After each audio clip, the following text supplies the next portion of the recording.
On September the 4th at 8 p.m. London time, the global walkout begins. One step at a time, hand in hand, we will walk out from the globalist society they are trying to enslave us into. Many of us, myself included, have unconsciously subscribed to globalism by accepting the conveniences they offered us through technology, communication, and easy banking.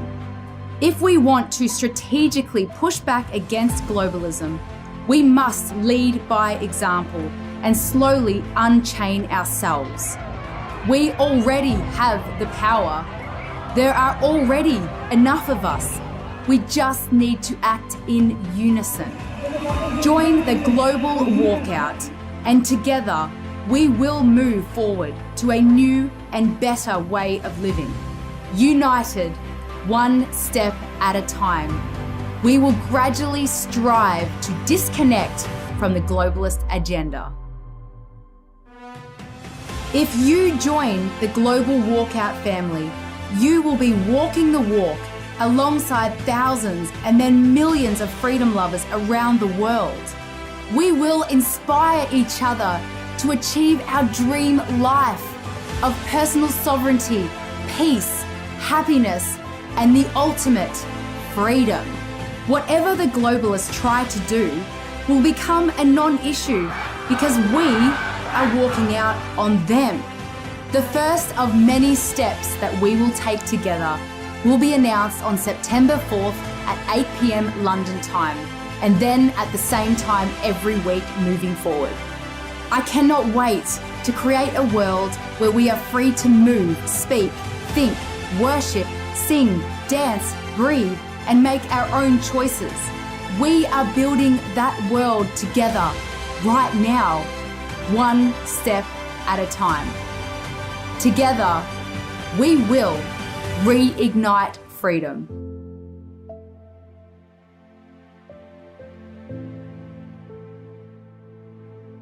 What is the global walkout? This weekend, I had the pleasure of meeting Monica Smit, who is the founder of the Global Walkout campaign, which I'm sure many of you have seen by now. The Global Walkout campaign is a united front to walk out from the globalist agenda. We've seen with COVID-19 a whole range of problems that have emerged, not just from the response to the virus, but the manner in which this has been done. And this is a trajectory that threatens our very way of life in the Western culture, and our Western culture and our freedoms. So at the Better Way conference, there was many different talks and sessions from across media, science, the medical world, and of course, an international collection of activists. And during the course of my time at the Better Way conference, I recorded many different interviews.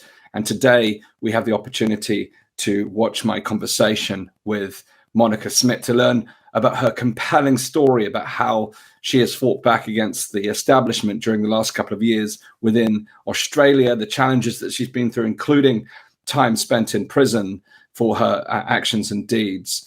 And you'll learn about the origins and aims of the Global Walkout campaign, which I had the privilege on the 18th of September of announcing the third step, the media walkout, to encourage you to tune out from mainstream media sources for at least a week, no matter how intriguing or compelling those sources may be at the time, to actually tune out from the mainstream media and to get our information from new media, alternative media, just like the Elevate podcast. So introducing Monica Smit of the Global Walkout.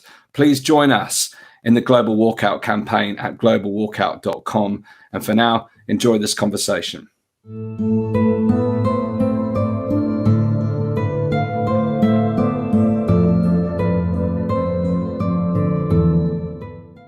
Monica, good to see you here at the Better Way conference. Global Walkout. Talk to me. What's it all about? Global Walkout. Well, I mean, look, after 2.5 years of, fighting on the front lines, I'm sure you have too, yelling and screaming, being angry, thinking that maybe we could there could be a quick fix to this. I think a lot of people are now realising that there isn't a quick fix, and that I think if we can strategically push back against globalism by actually walking the walk ourselves, we might be in for some luck here. And but it just needs to be a long-term plan, and we need to be okay and patient with that. So the global walkout is basically once a week. We have a new step that is very easy to do. Anyone can do it, even if you're an 85-year-old grandma with a cat. You can do these steps. You don't have to do every single one, and you can do them to whatever limit makes you feel comfortable. And I'm hoping that it ends up being millions of people globally doing these steps, and so people know that they're doing it alongside other people. And the idea is that as the months go on, the steps are going to get harder, okay? Because if we really say that we're against globalism and we want to stop this, we have to walk the walk, or else it's just not going to happen. A protest once a month isn't going to fix the situation right now, which is what we've realised. So we really actually have to do it ourselves. And trust me, it's been hard for me too. I've sold my Apple Watch, I've stopped using my Apple AirPods, and I'm not saying they're bad. It's just that these are extra conveniences that I don't think I need, and probably they're not good for me because they're constantly emitting Wi-Fi on my wrist and my... Anyway, the point is that I'm making sacrifices too, and I hope other people are willing to as well. And also, if there are millions of people doing the same thing on the same day, it could be very impactful for negotiation, or for, I don't want to use the word threat, but for example, if 10 million people said to Facebook, we're all going to unsubscribe from Facebook tomorrow unless you give the pages back to the people who lost them during COVID, who knows? They might actually play ball. Absolutely. It's a game of influence, ultimately. And if you have people power, then that's where you can really create change. Yeah. So this is a great idea for a campaign, but where did this come from? What have you been up to the last couple of years? Tell us a little bit about the story about what's led you to this campaign.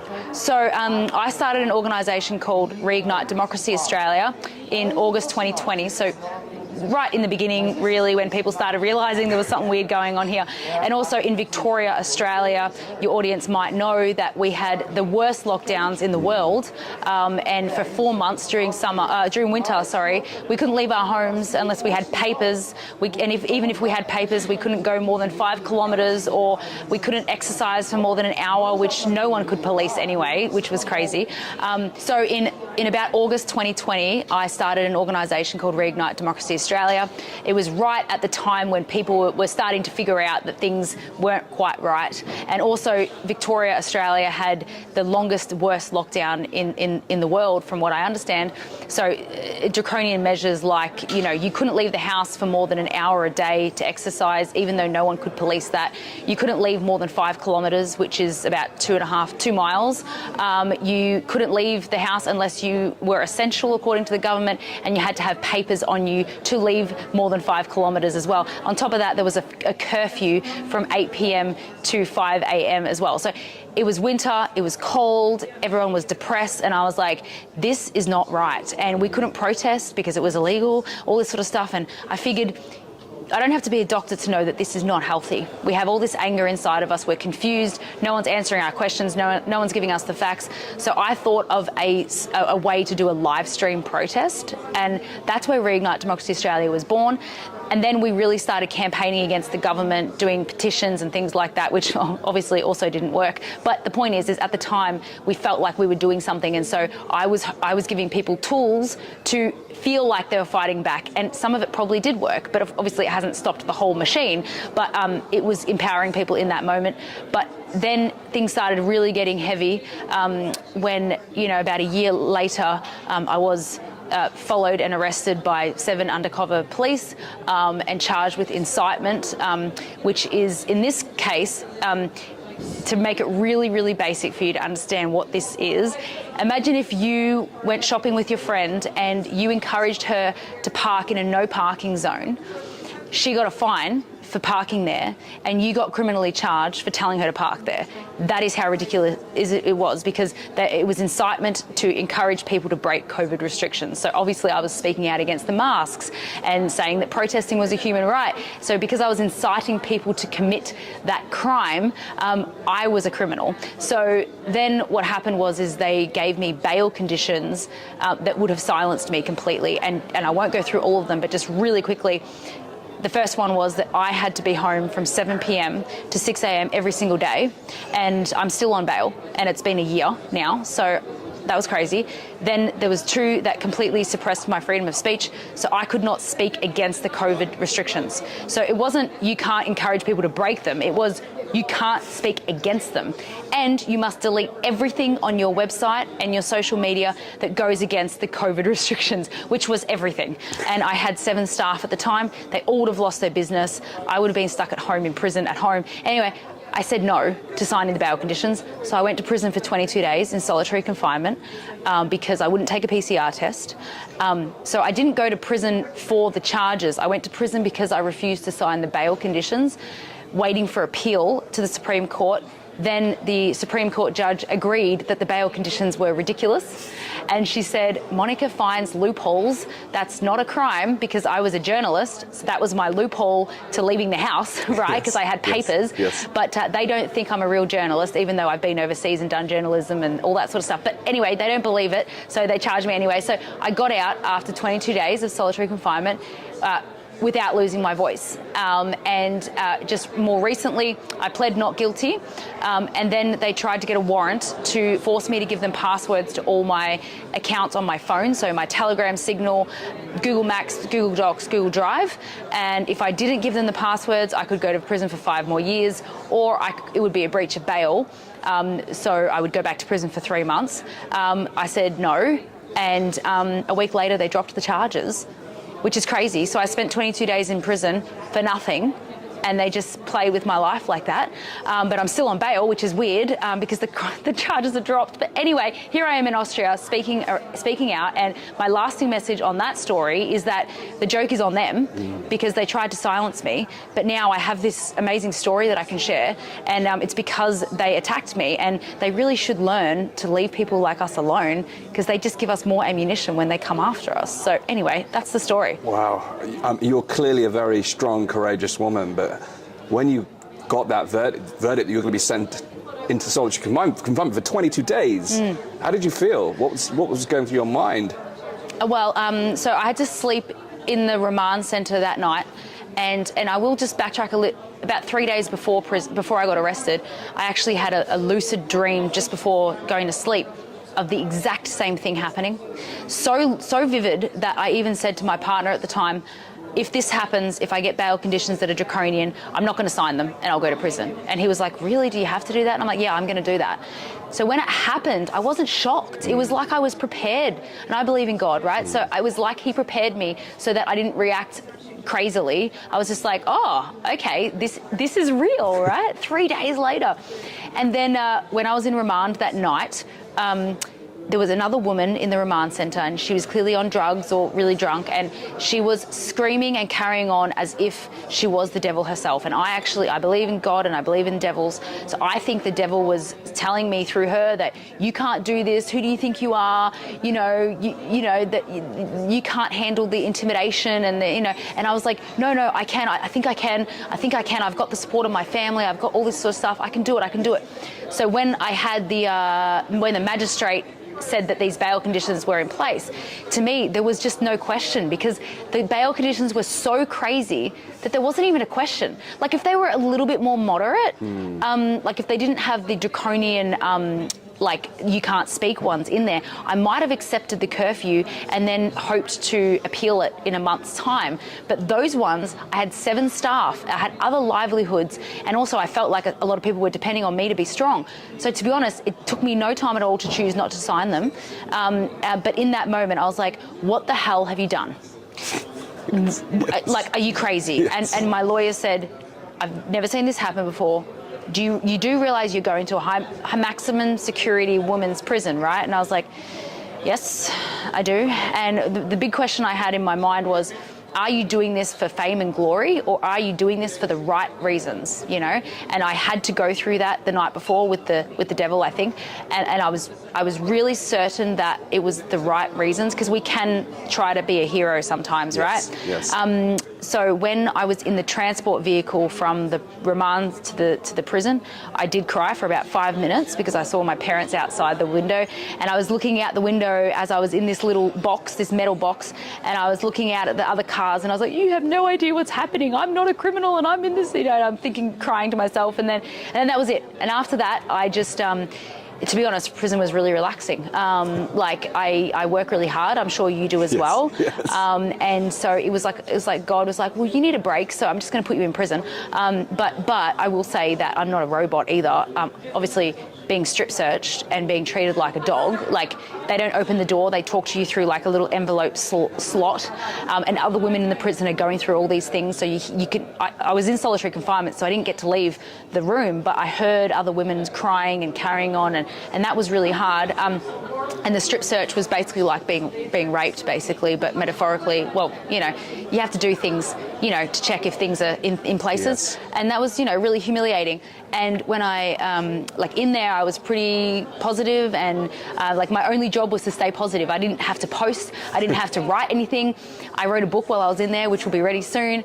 So actually I was like, yeah, I'll just like, you know, think and contemplate, and I exercised, and I had lots of naps, and like I've stayed in worse hostels, to be honest, but Yes. but I could leave them, I guess is the difference. Yes. But on the human side of it, I will say that, you know, especially being in Victoria, being shot at with rubber bullets from the police, tear gassed and pepper sprayed and things like that, there are some reactions when I see police that I can't control, and I guess that's probably PTSD or something along those lines.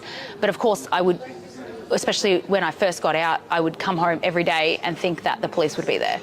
Or they turned up at 12 at midnight sometimes. They interrogated my 4-year-old nephew when they went and ransacked my family's houses.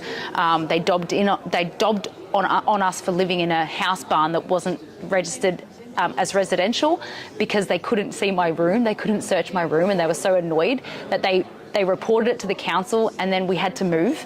So it really broke apart my family, actually. So there was some things like from that, but overall, like in life, you know how sometimes a bad breakup seems really hard, but then it ends up being really good? It was just like prison. Like they tried to silence me, did the opposite, and now I forgive them.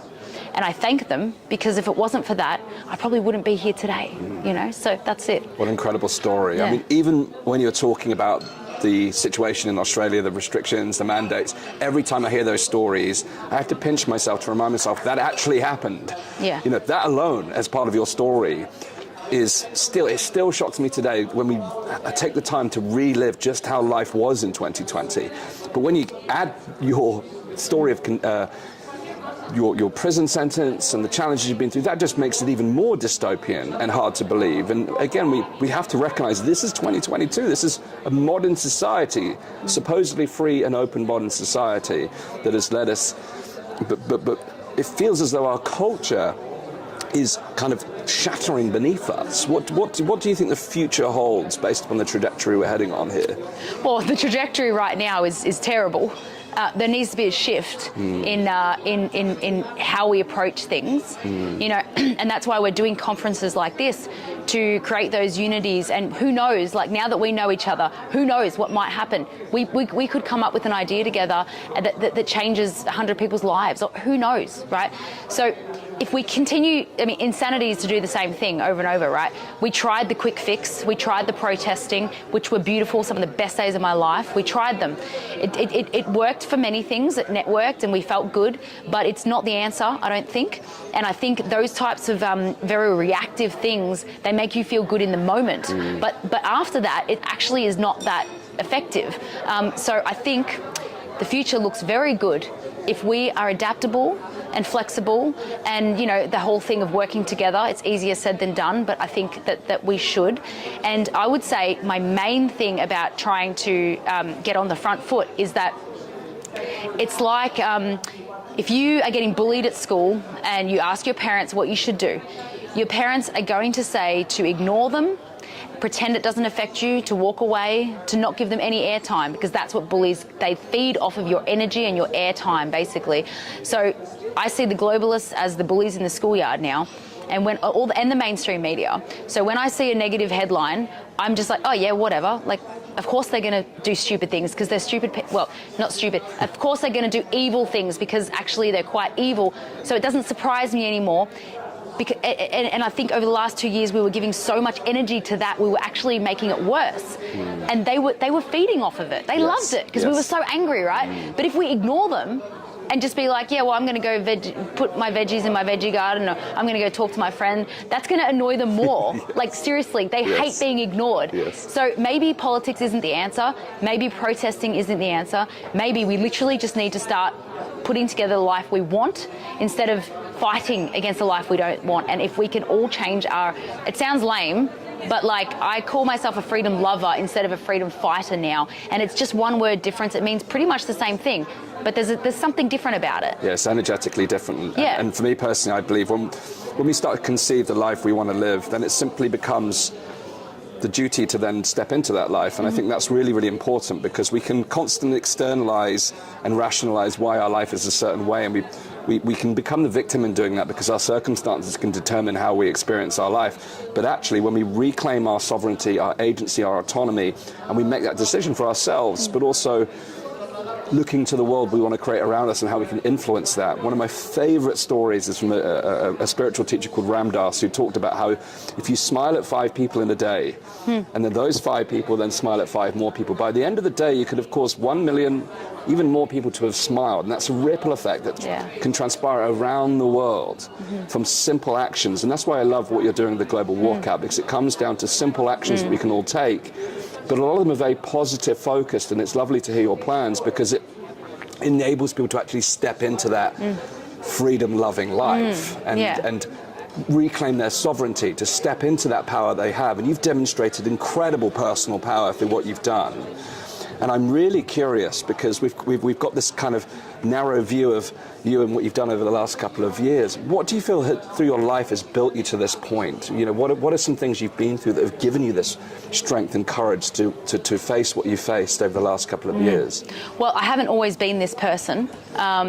And, you know, when my book comes out, maybe people will want to, I won't go into too much detail, except for the fact that, you know, I had some pretty traumatic things happen when I was younger, which led me to a really unsavory lifestyle from about 18 to 25, really disrespecting myself, insecure, I was overweight, I was basically, I was never hurting anyone else but myself a lot.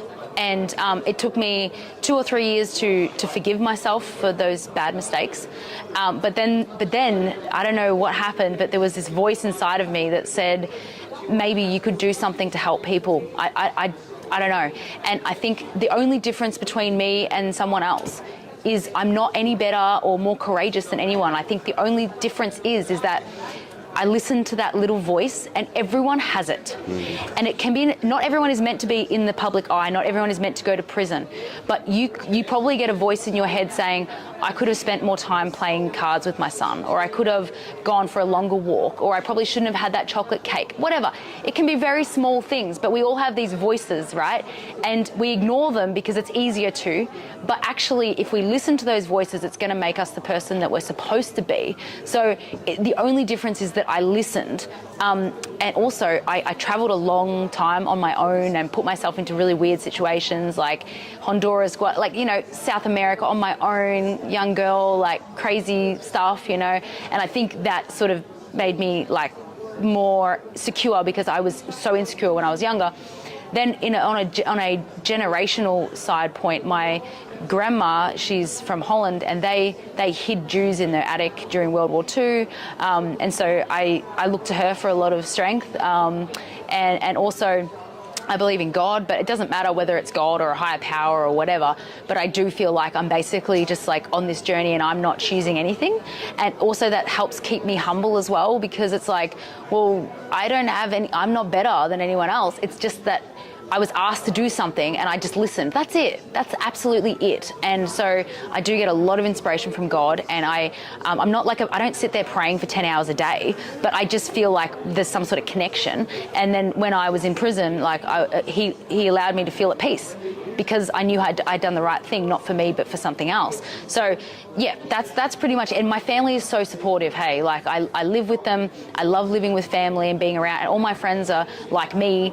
So I haven't lost any friends or anything like that. So I think that all plays a role. And when I started this whole thing, I was living on a property with many family members. So during the lockdowns, I was never alone, and they all supported me. So I think that all plays a role. But yeah, so the point is, everyone is courageous. They just need to listen to the voice. Indeed, they do. Yeah. Now, last question I want to ask you, and I'm fascinated to hear people's stories going into 2020. you know, the unknowns of what the year will bring. You know, we hit that 31st of December moment to welcome in the new year. People have hopes, dreams, and ambitions. Some people make their New Year's resolutions of things they want to accomplish. What were you planning to do in 2020 before this all happened?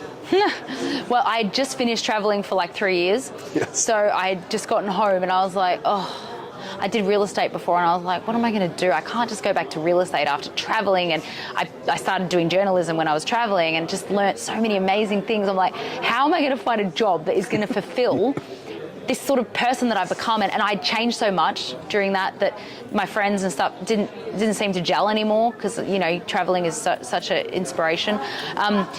So I was supposed to finish off a documentary. I've got all this footage from when I traveled, so I just was sifting through that footage and was thinking of making something out of it and writing and whatever.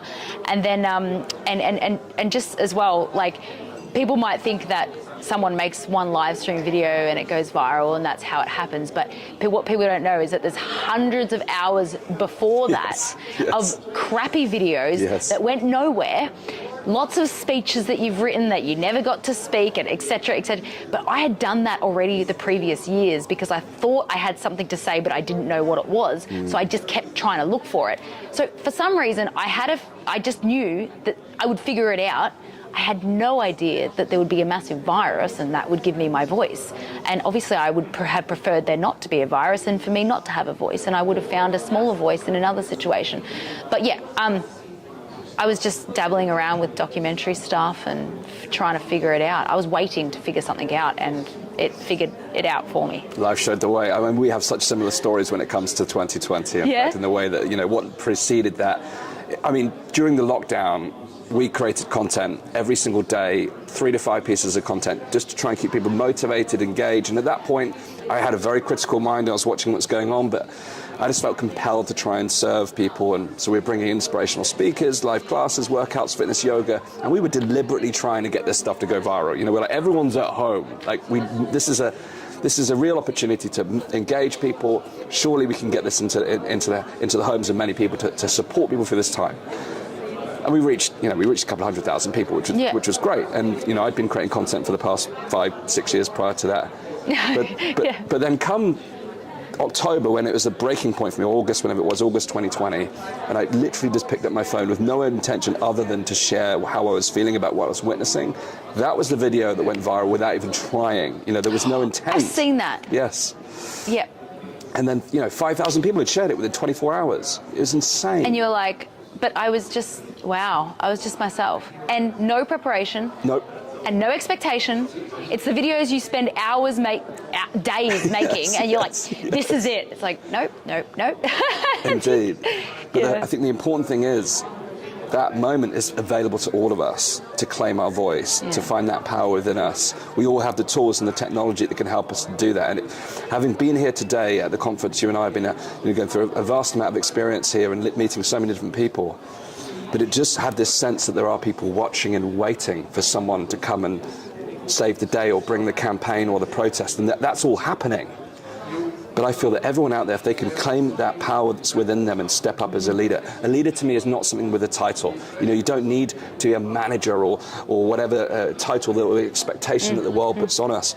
It's a way of being in the world. And I feel what the world is calling for now is leaders. And you've stepped up as a leader, as hopefully I have too, and like many of us here today.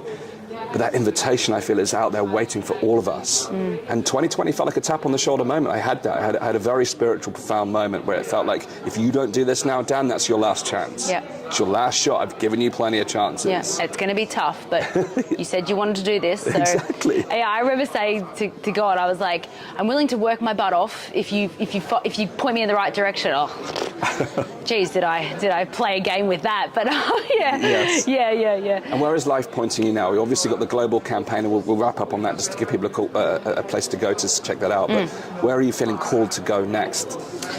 Well, coming to this event, being let out of the country, I really want to be going to these events as much as possible because being in the same space as people like yourself. It can create things that we just can't imagine. And there's so many good people. You can't network with everyone. And I'm just hoping that I get directed to the right people at the right time. And so I feel like, I want to represent my country as much as I can, and spread whatever I can. And I'm networking for Australia.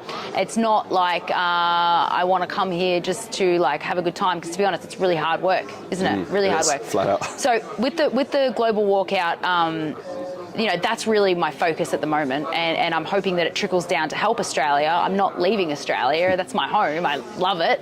But yeah, so just networking as much as I can, producing these weekly sort of things. But with Reignite Freedom, which is what started the global walkout, there's a three-pronged approach there really quickly, is to connect experts to each other globally, and we have our own collaboration platform like an Asana or a Mondays.com where you can schedule tasks and things like that. We have over 400 collaborators now, all separated into departments, and they're having weekly Zoom meetings, and who knows what's going to happen about that. On Reignite Freedom as well, we're going to have a page for each country, which is going to showcase all the different people. So you'll be on the UK page, for example. So if I was to move to the UK from Australia, I'd be able to go to that page and find anyone I want to follow or join up with. There's also going to be events on there, and then and so that's the second prong approach, is to connect locals to people like you, and then the third approach is to empower individuals to become better in their own lives on their own, but also feel like they're involved in something else, and that's the global walkout. So that's kind of the plan.